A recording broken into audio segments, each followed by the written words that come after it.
Well, for more analysis on that situation in Niger, we have David Otto-Endeley, Director for Geneva Centre for Africa Security and Strategic Studies, and he's speaking to us from Abuja, Nigeria. Hi there, David. Good to see you. David, what are your expectations from Thursday's emergency ECOWAS summit on Niger? Well, I think that ECOWAS has a task to balance between what kind of perhaps more sanctions will work.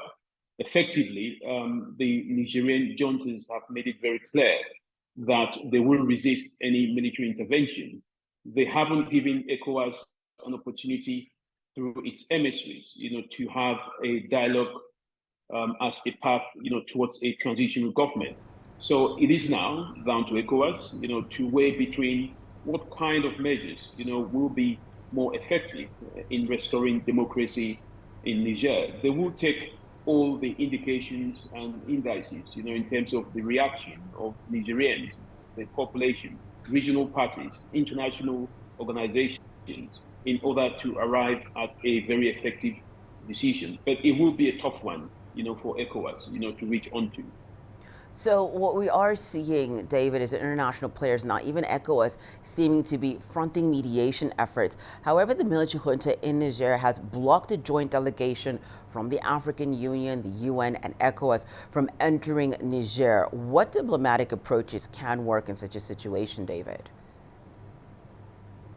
I think persistence, has to be what ECOWAS needs to do. And one of the reasons or justification why perhaps the military junta has blocked this delegation is because they believe that ECOWAS wielded the idea of a military intervention. So according to some of the people that I've spoken to in Niger, they're saying if ECOWAS had already threatened to intervene, using military force, why are they sending a delegation to talk, to have a dialogue?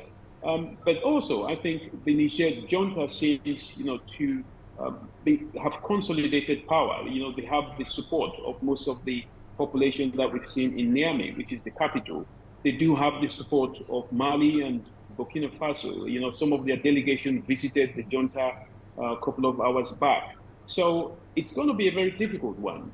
But what we're seeing now is almost in a situation where I think it's a deadlock. The way forward, nobody really knows. But dialogue, must be able to be applied in every circumstance.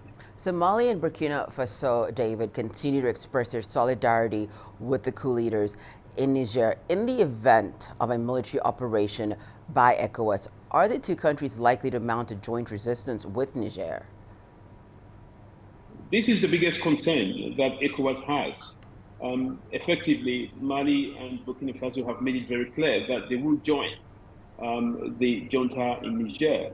A war on Niger will be a declaration of war on them as well. So it's almost like an axis, of coups, juntas, coming against, those who promote democracy from the other ECOWAS end. It will split, it has the potential to split ECOWAS in the middle. And of course, this is one of the key indices that ECOWAS will be looking at. In an event of an ECOWAS intervention, who are they likely to come across? Is it just going to be the Niger junta, or are they going to have military personnel being deployed from Mali and Burkina Faso to counter any ECOWAS intervention? So ECOWAS has to look into all these indicators and make a decision that will be effective in achieving its mission.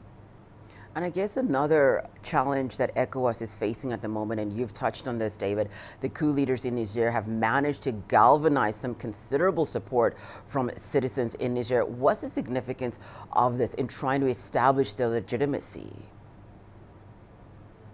It becomes impossible to have a military junta that does not have the support of the population to survive for a very long time.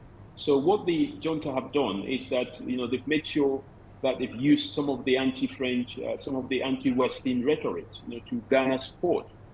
But I think what has worked very well for them is the fact that they've also used the ECOWAS intervention threat, an ultimatum, to gather the support of the population, saying to them that, this is more or less driven by the West, pushing ECOWAS to intervene, some kind of an anti-colonial a strategy for the military junta. So I mean, it's a very tough one, which is going on. But the window that ECOWAS had was 24 hours before the coup. Now we've seen a huge amount of the population, which makes it really difficult for ECOWAS to take a decision that is against, visibly the will of the people.